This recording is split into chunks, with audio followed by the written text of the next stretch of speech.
Hey guys, welcome back to the Stretch Mobility Coaching Podcast. And today I want to talk about why you feel like physical therapy did not fix your hip. And this is going to be a look at what 25 years of joint capsule research and one JAMA trial tells us about why the exercises don't hold for many of us. So there is a question that I want to think through, and this podcast is all about that today. Why does physical therapy work for a few weeks or a few months or 6 months, and then all of a sudden feel like that it stops? And why does this happen to so many people? And what does the research actually say about it? Now, guys, this isn't a question that the physical therapy industry is talking openly about. Most of what is published in the popular press on physical therapy is going to be based on testimonials. And you're going to hear testimonials that PT helped me or PT did not help me. And there's not much in between that. And there is almost nothing that asks the harder question, which is what the system underneath the muscles being treated is. What is happening in that system and why that system matters so much for whether or not your exercises and stretches that you're given are going to hold. And I want to walk you through what we know, what we don't know, and where the research is starting to point right now. Some of this is settled science, some of it is not, and I'm going to flag the difference as we go. And today I want to cover 5 things. What physical therapy actually does, what 25 years of research says about why it does not always hold for hip pain, and the mechanism that has been in a peer-reviewed literature since 2000 that almost no PT clinic is testing for. And a client of mine, I want to talk about Russell, who's been through every door that the PT and wellness industry has been trying to fix his hip, what he's done, and what the order of intervention should look like if we want exercises to actually do what they were designed to do. Let's dive into some of the research here. So for more than 50 million Americans, physical therapy is prescribed and attended every year. The United States physical therapy industry is approximately a $53 billion industry, and that's as of 2024. And there are over 50,000 physical therapy clinics operating across the U.S. The average PT episode of care is 6 to 12 sessions, and 46% of PT patients are seeking care for back-related pain. The hip and the lower back are by far the largest 2 categories that PTs are seeing. In 2014, researchers published a randomized control trial in JAMA, that's JAMA, which is the Journal of American Medical Association. And this controlled trial compared physical therapy to a sham treatment for hip osteoarthritis. And they found the physical therapy group did not show greater improvement than the sham group at the 13-week or 36-week follow-up. And we're going to spend time on this finding in today's show. Now, first I want to break down what physical therapy actually does. I was a physical therapist assistant. I was a physical therapist assistant for over 20 years. And I ate, slept, and drank physical therapy. But I knew something was missing. And that's where I've been this last 14 years, is really been diving into the literature of, wait a second, I am seeing something different in my studio. Where is that research? And when I say physical therapy in this episode, I am referring to the standard outpatient model. Okay. Now, you do need to know that there are other models, including inpatient rehabilitation. There is post-surgical rehabilitation.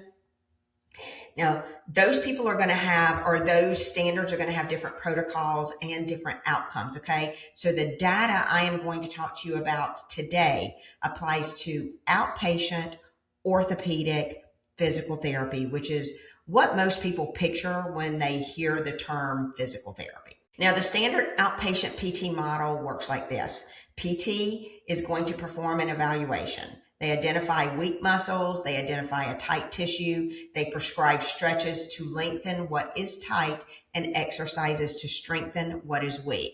and they give you a home exercise program. They progress your load. Your load is in a standing position, and when you're doing exercises, so they add resistance to that, and they do that over a few weeks. Then you are discharged when measurable improvement is reached on whatever they were tracking. And they're going to be tracking passive range of motion. They're going to be tracking manual muscle tests. They're going to be tracking pain. And those are the three biggest things they're looking for. Now, that is the scope of standard outpatient physical therapy. Range of motion, muscle strength, movement progression, functional improvement on the chosen measures. Now, PTs hold a Doctor of Physical Therapy degree. They are licensed in all 50 states, and they are extensively trained, and they are doing exactly what their training prepares them to do. And what I want to focus on is what the standard PT model does not test for, because that is the gap. That is where this conversation today has to start. Now, the standard PT model does not test joint mobility of the joint capsule. And the capsule is a sleeve of tissue that surrounds every bone, okay? And it is rarely tested in standard PT evaluations. The other thing that is not tested is whether your deep stabilizers are activated, whether they've got altered firing patterns or not. And these are the small muscles that actually hold your joint in position and hold the bones in position, okay, inside that capsule. Together, these deep muscles are not the same as your larger muscles that actually move your joint. And standard PT typically does not test whether the deep stabilizers are firing. And if it does test for that, then they're testing, but then they're giving you home exercise programs. And they really don't have the time based on the insurance model to go into these other tests right now. And there isn't a good testing formula out there to do that. Now, they're also not testing the signal pathway between the joint capsule and the nervous system. And this pathway has a name in the peer-reviewed literature, and it's called Arthrogenic Muscle Inhibition.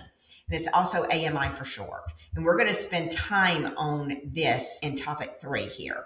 They also do not test whether the strength being built is being layered onto a healthy movement system or onto a compensation pattern that already exists.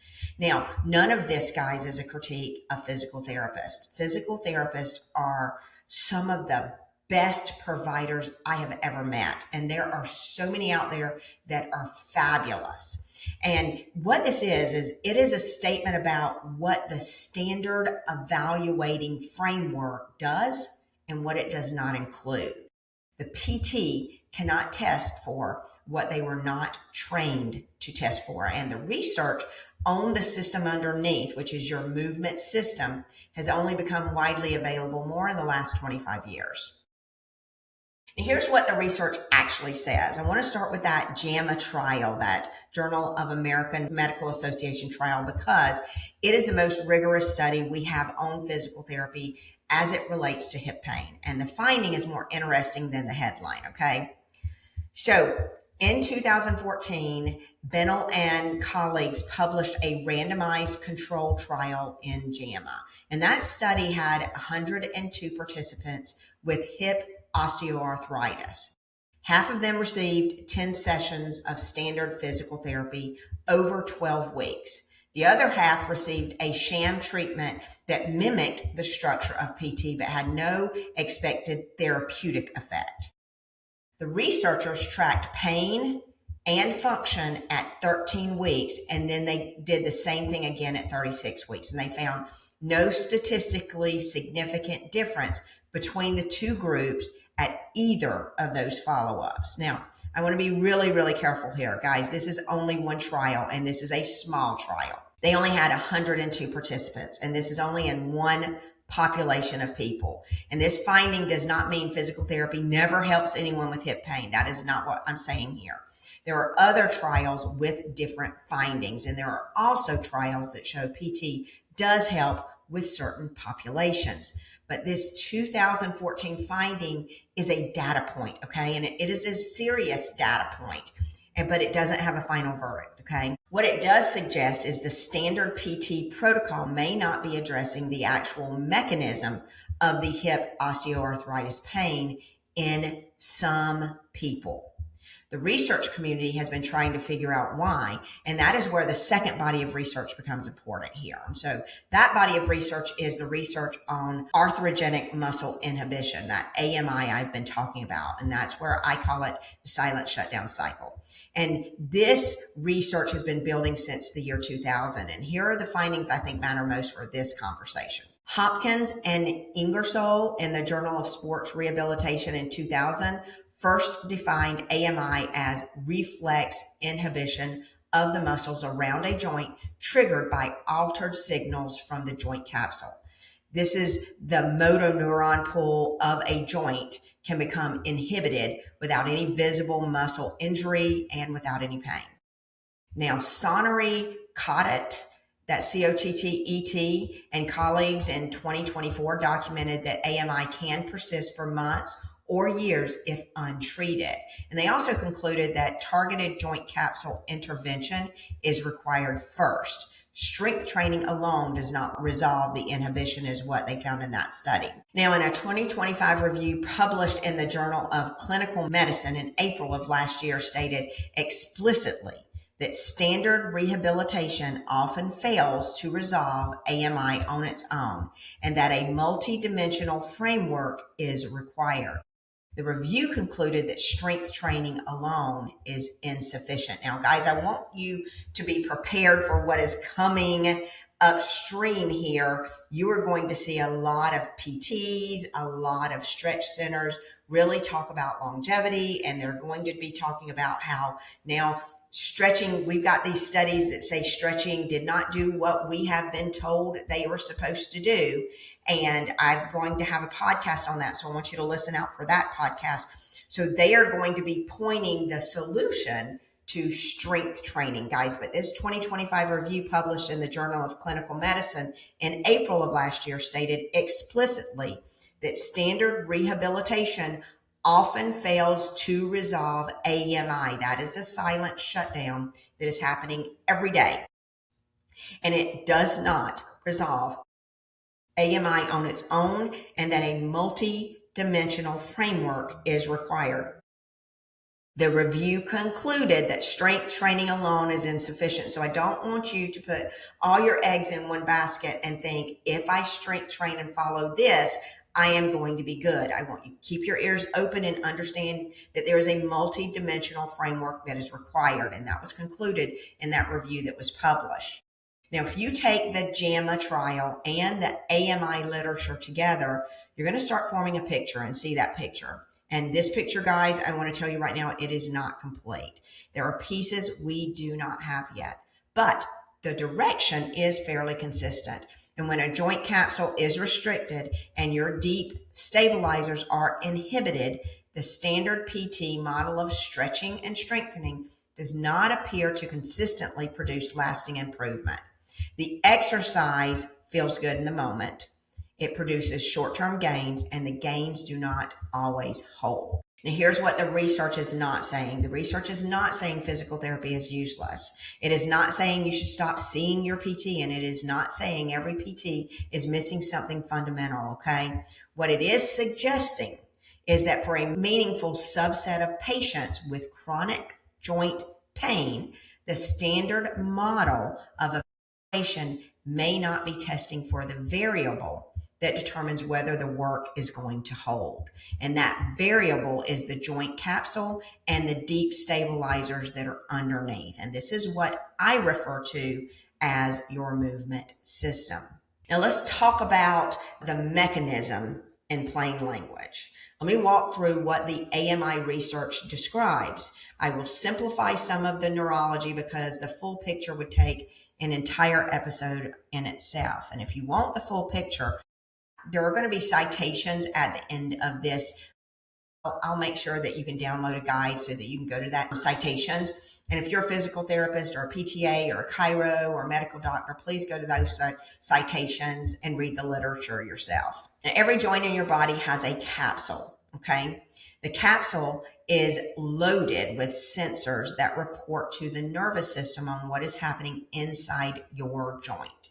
And when the capsule is healthy and when it's moving through the end ranges, the sensors are going to report data normally. And when the capsule loses end range mobility from years of sitting or repetitive compensated movement or post-surgical scarring, those sensors start sending altered signals. The nervous system reads those altered signals as a need to protect you, as a protective concern. And it responds by reducing the firing rate of these small, deep, stabilizing muscles. And these muscles are supposed to stabilize your joint. And when these deep stabilizers are no longer activating and being recruited, and they're not all the way off at this time, they're just not, they're more delayed and weaker signals.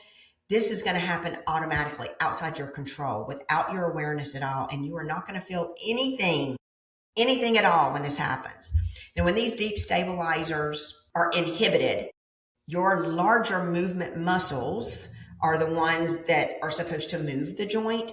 They take over the role of stabilization, and they were not built for that job. They were built to move the joint, but when they double up as a stabilizer, they actually shorten and tighten, and that's why you feel that tightness. Now, you go to PT, the PT prescribes glute bridges, hamstring stretches, clamshells, and you do them, you build strength, the strength gets layered onto a compensation pattern. And this is the key, guys. You're building strength in a compensation pattern. The deep stabilizers, they don't turn back on during this process. So then 2 weeks after discharge or 4 weeks after discharge, the compensation has doubled and it's coming from other places and your compensation is stronger. The joint capsule, though, it's still restricted. The signal pathways in that capsule is altered and the deep stabilizers are still not working. They're not firing. And actually, they're going from being inhibited and altered and slow to turning off completely, okay?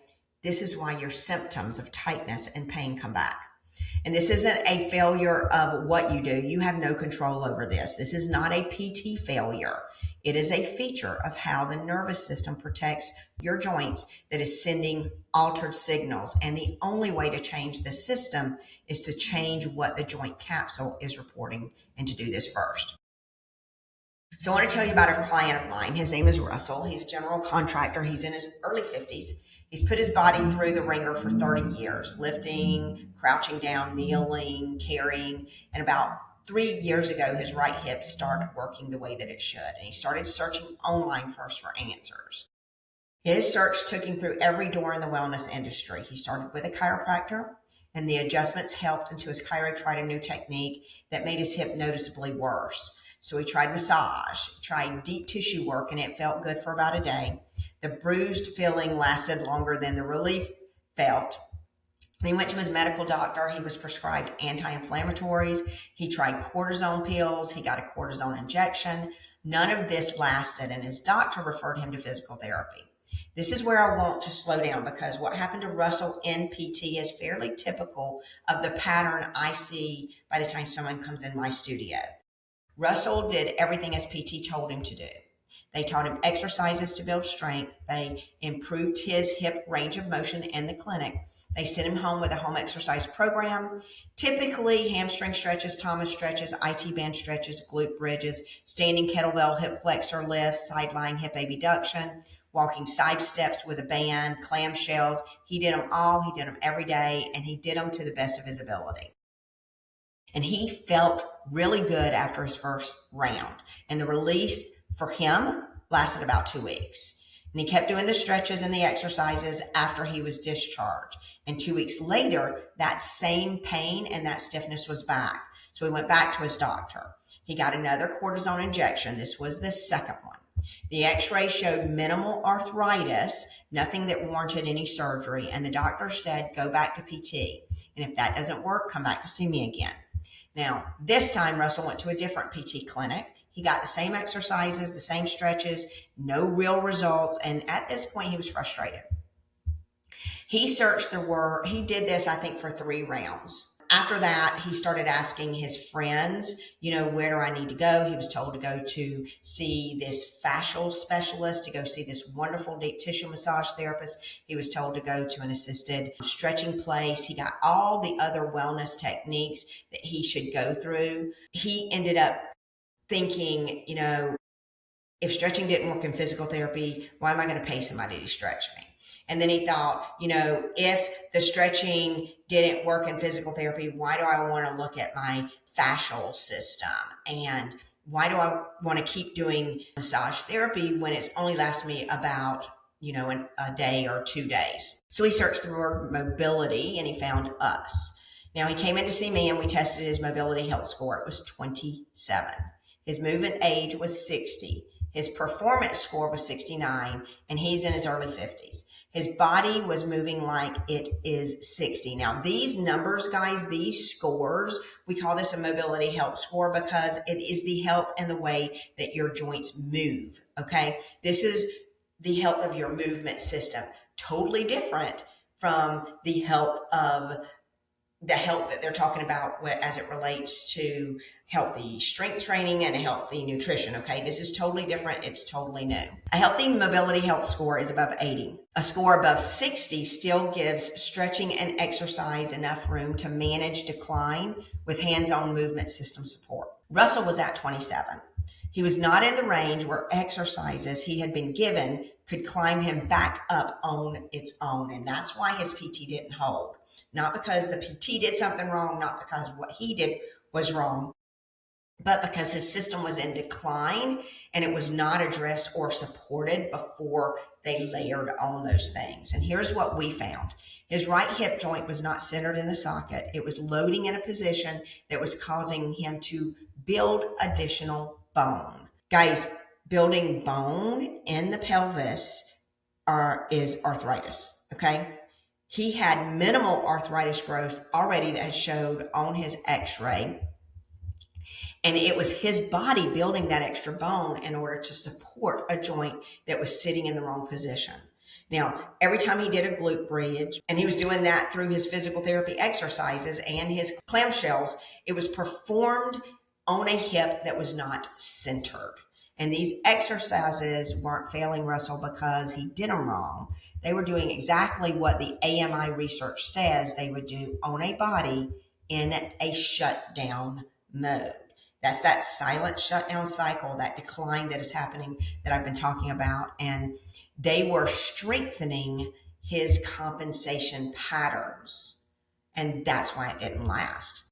Russell didn't need more physical therapy. He needed an intervention that addressed the joint capsule and the deep stabilizers first. He just wants to be able to walk with his wife.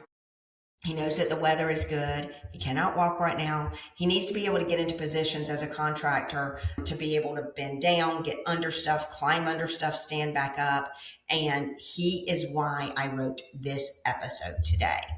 Now, here's how the order of an intervention needs to go. And this is what the research points towards, okay? So if AMI research is right, and the JAMA findings hold up in additional trials, then the implication for someone like Russell is that the order of intervention matters more than the intervention itself.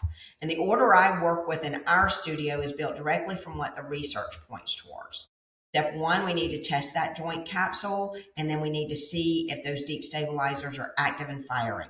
We need to establish a baseline and find out where the system actually is.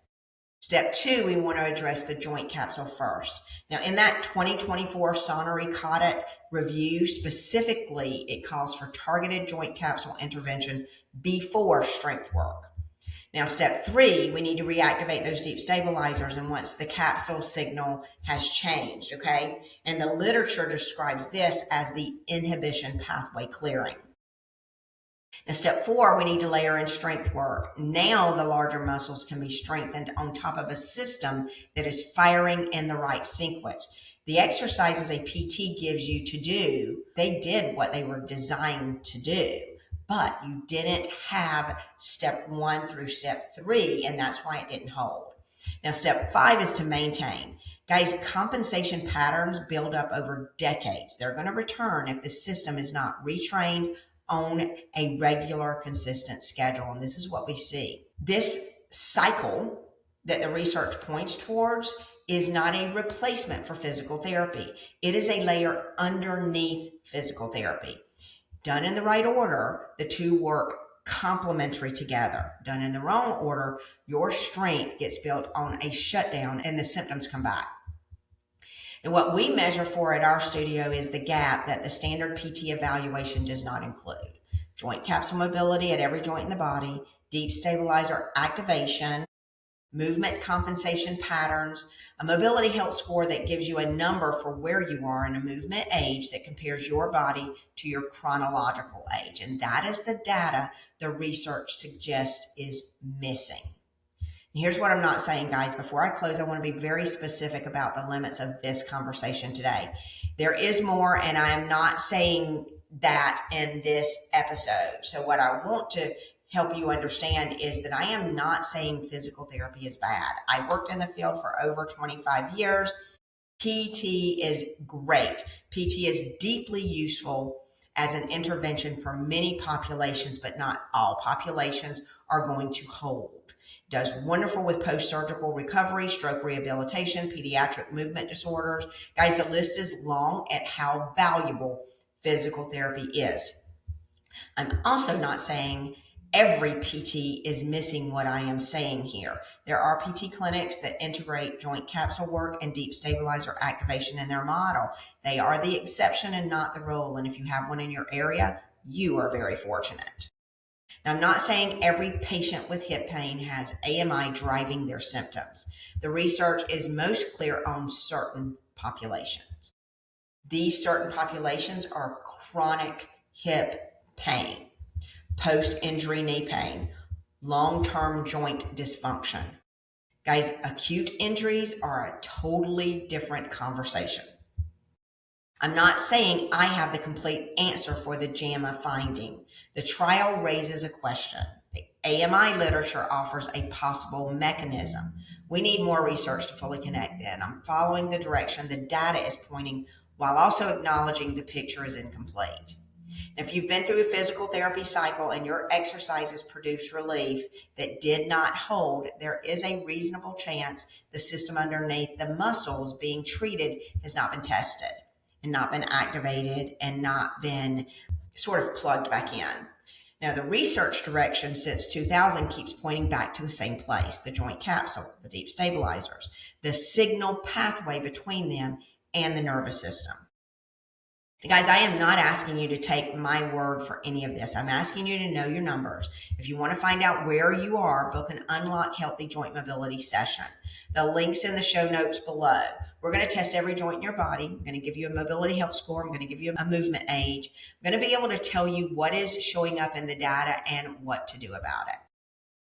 Now, there's also a one-page reference that's down below for you to download for people who want to think this through on their own first. Now, the PT exercises, the download is called the PT Exercises That Did Not Hold Checklist. The link is going to be in the show notes if you want it. And if not, the next episode will be here next week. I'm going to give you a quick reference. I'm also, for those of you who are physical therapists and you want to look at these studies and you want to look at the original papers, then I'll also put an appendix on that download with some research citations so that you have the research citations so that you can go back and look at that stuff. Guys, again, what we're finding in the literature out there is that AMI is driving many people's symptoms. Okay. Again, acute injuries, different conversation. This is information that I have been seeing for the past 13 years working in my own facility. And this is why I branched out to really focus on the stretch methodology and the stretch mobility coach brand, because this is the gap that I am seeing in my studio. So I'm going to give you a download. Go ahead and download that below. If you want to jump on Unlock Healthy Joint Mobility session and you are not in my area, I can jump on and do it online with you and give you everything that I can. And then I can give you recommendations for PTs or chiros that can do some of the hands-on work. And if I can't find anybody, we'll at least give you a resource to be able to get you and point you in the right direction. So you can click to schedule that, and just in the notes, just say that you're not local and you want to do this online, and I'm happy to do that for you. Guys, I hope that you found this information helpful. I'm excited to see you next week on the show and to review more about what I'm finding in the research. Until then, I'll see you next week.